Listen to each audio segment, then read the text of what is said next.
안녕하세요. 투자하는 아재입니다.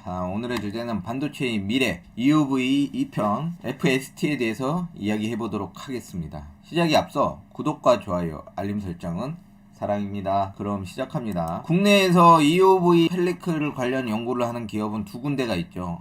1편에서 얘기했다시피 SNS텍 그리고 오늘 이야기할 FST가 있습니다. SNST는 전통적으로 블랭크 마스크 강자죠. 그래서 EUV용 블랙 마스크도 연구 개발 중에 있고요. 그리고 FST는 국내 펠리클 1위 업체입니다. DUV용 펠리클은 점유율 80% 정도로 관련 기술적 노하우가 있다고 생각합니다. 그리고 오늘은 사업보고서를 중심으로 이야기할 건데요. 사업보고서를만 잘 읽어봐도 그 기업이 뭘 하는지 기업에 대한 분석이 80% 이상은 끝난다고 생각합니다. 나머지 부분들은 플러스 알파죠. 주요 제품 및 현황입니다. 크게는 펠리클 관련 제품, 실러 관련 제품 이렇게 나눠볼 수 있습니다. 그 두 개가 중심인 기업이다 라고 이렇게 보시면 되고요. 이런 것들을 신제품 개발 사업부, 펠리클 사업, TCU 이런 것들을 하고 있고 EUV용 소스, 광원이죠. 이런 부분들을 개발하고 있다. 그리고 펠리클 사업부에서는 EUV용 펠리클을 개발하고 있다. 내려가면 34기라고 하면 2020년이 됩니다. 2020년에는 매출 대비 연구 개발비가 4.71이었는데 8.16%로 올랐고 다시 11.16%로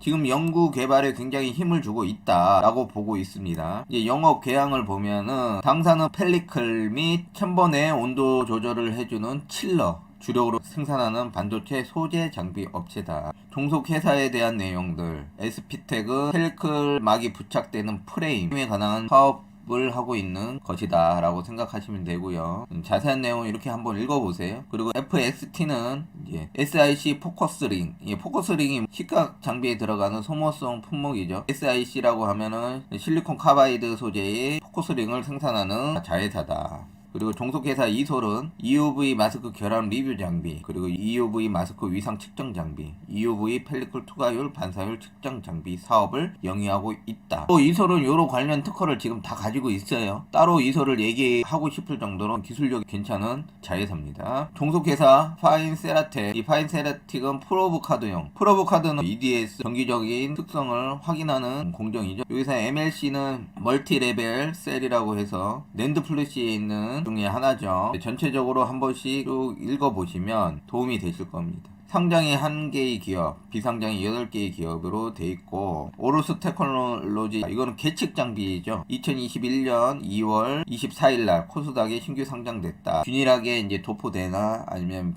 균일한 막을 형성하고 있나 이런 것을 계측하는 그런 계측 장비 전문 업체입니다. 중요한 게 요겁니다. 현재 FST가 이러한 것들을 중점으로 연구 개발하고 있고 이런 것들을 위해 노력을 하고 있다. 1세대 UVP 파일럿 라인 구축 완료 및 운영 중. 그래서 23년 2분기 리스크 프로덕션 대응 가능토록 준비 목표하겠다. 또 관련된 내용은 FST의 주식 담당자분 통한 내용을 띄워놓겠습니다. 읽어보시면 도움이 되실 거예요. 한번 이렇게 쭉 전체적으로 보세요. 그 위에 대한 내용에 대한 답이 가능할 겁니다.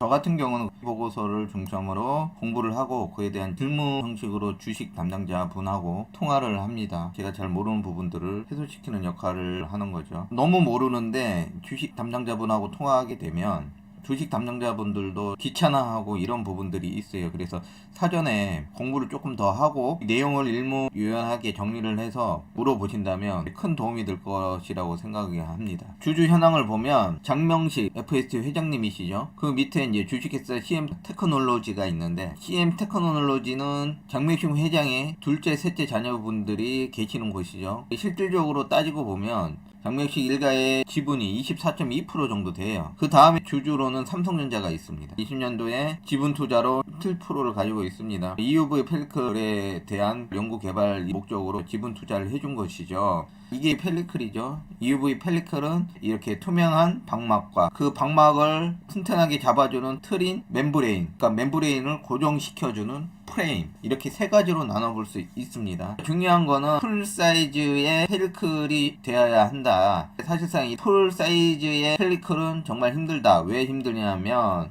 뒤틀림이나 변형이 굉장히 잘 일어나요. EUV라는 게 예민하기 때문에 굉장히 높은 기술 수준을 요구한다 라고 이렇게 생각하시면 되고요. 기존의 DUV 펠리클에서는 이러한 프레임하고 막하고 멤브레인하고 이런 것들을 각기 다른 소재로 접착을 해서 사용을 했습니다. EUV에 와서 이런 것들이 문제가 됐어요. 크게 두 가지 문제점이 있습니다. 기아, 아웃게싱이라고 하죠. 아웃게싱에 의한 문제가 발생되고, 둘째로는 각기 다른 열 팽창 개수, 각기 다른 물질을 쓰니까 열 팽창 개수 다르게 되면서 이러한 문제점들이 발생한다. 각기 다른 접착제들을 사용하게 되는데 이러한 접착제들이 흐르면서 파티클, 이물질로 된다는 거죠. 그래서 각막을 오염한다든가 그렇게 돼서 펠리클에 대한 수명을 짧게 한다든가 투과율이나 이런 것들을 저해한다든가 이런 여러가지 문제점을 발생시킨다는 겁니다. 그리고 열 변형으로 인한 뒤틀림이나 균일한 막을 이루지 못하는 그런 여러가지 문제점들이 생기게 돼서 이러한 문제점을 해결하기 위해서 21년도에 FST가 이런 세 가지 특허를 냈습니다. 21년 2월 17일, 이거는 5월 3일, 이것도 2월 17일. 그러니까 아웃게싱 문제랑 열 팽창 개수에 따른 문제점을 3D 프린팅을 이용해서 그리고 비슷한 열 팽창 개수의 소재를 사용해서 일체형으로 만들겠다는 거예요. 그런 기술에 대한 특허입니다. 기술의 방향성이 그런 쪽으로 가는 거죠. 그리고 요거는 방막에 대한 코어층에 관련된 건데 카르빈이라는 소재 코어층을 이용한 EUV 펠리클 막 제조 방법에 대한 특허입니다. 카르빈은 안전성이 높으며 강도도 매우 높다. 그리고 카르빈층을 보호하기 위한 별도의 캐핑층이 강제되지 않는다. 캐핑층이 뭐냐면 코어층에 대한 단점을 보완해주기 위한 보조층이라고 생각하시면 돼요. 근데 이러한 보조층 없이도 훌륭한 내구성과 열 안정성 높다. 한번 쭉 읽어보시면 됩니다. 기존의 실리콘 재질은 투과율은 좋으나 내구성이 문제이고 내구성 때문에 캐핑층이 필요하고 그래핀층은 내구성은 좋으나 얇게 만들어야 되는 문제가 있고 그리고 다른 물질과 캐핑층을 형성하기가 굉장히 어렵다. 왜냐하면 분리가 잘 된다. 이런 문제들을 생각해서 카르빈 소재에 대한 특허를 냈다. 다음번에 나오는 특허도 소재만 다른데 캐핑층이 강제되지 않는다는 공통점이 있어요. 그러니까 소재 하나로 역할이 충분히 다 할 수 있는 연구를 한다고 이렇게 생각하시면 됩니다. 한번 읽어보시고요. 카르빈은 뭐냐? 탄소 동소체다. 매우 높은 안정성과 강도를 가지고 있고 또한 사슬 구조로 되어 있기 때문에 힘층성이 매우 좋다. 그리고 이 다음 거는 쥐라 봉소 나노 구조층을 하는 EUV 펠리클 막 및 그 제조 방법 이렇게 되어 있는데 아까랑 코어층의 주 소재만 달라졌어요.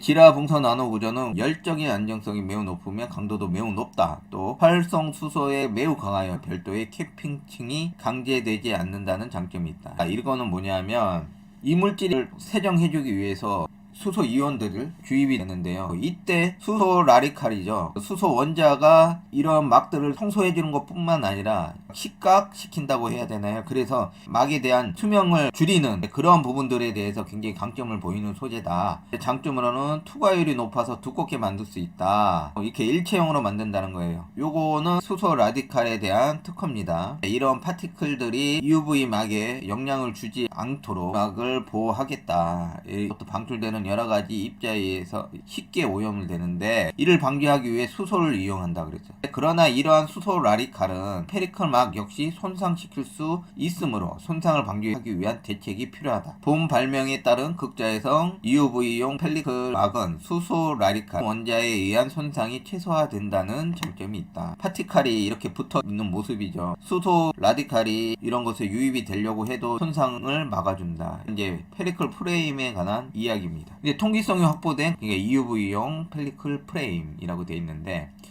제가 여기서는 소개를 안 했지만 21년도의 특허를 보면요. 통기성을 확보하기 위해서 프레임의 구멍을 뚫으면 통기성은 좋으나 파티클이 막에 손상을 줄 염려가 높아진다. 그래서 통기성 구멍을 줄이면 열에 대한 분출 능력이 줄어들어서 펠리클에 대한 온도 상승에 문제가 된다. 그러니까 EUV 광원에서 굉장히 많은 에너지가 방출되면서 온도가 굉장히 높게 올라갑니다. 온도가 되면 아웃게싱이죠. 기하가 되면서 각종 물질들이 파티클로 변해요. 그래서 효과율을 떨어뜨린다든가 성능을 떨어뜨린다든가 이런 문제가 발생이 되고 그렇기 때문에 열도 방출하고 파티클이 다시 유입되지 않도록 프레임까지도 신경을 써서 제작을 하겠다라는 거죠. EUV 펠리클만 신경 써야 되는 부분이 아니라 멤브레인하고 프레임하고 이런 부분들을 다 신경을 써야 되는 거예요. 최대한 열 방출이 좋아야 되고, 그리고 일체형으로 만들어서 파티클 발생에 대한 최소화를 해야 되고, 이런 노력들이 계속 진행이 되는 겁니다. 1세대 EUV용 펠리클은 SiC 실리콘 카바노이드 소재의 펠리클이 될 것이 거의 확실합니다. 지금은 2세대 쪽에 집중을 하고 있는 상황이에요. 그렇기 때문에 이제 메탈 소재에 대한, 나노 소재에 대한, 탄소 동소체인 카르빈에 대한 연구도 이루어지고, 캐핑층이나 막에 대한, 그리고 프레임에 대한 이런 부분들이 종합적으로 다각도로 연구 중에 있고, 1, 2분기쯤 되면 기사가 나가지 않을까 생각을 해봅니다. FST의 최근 주가 흐름입니다. 최근에 살짝 고개를 쳐들어 올리는 시점입니다. 주의할 점은 이러한 특허는 출원 1년 6개월 후에 공개가 됩니다. 오늘의 내용은 여기까지였습니다. 구독과 좋아요, 알림 설정은 사랑입니다.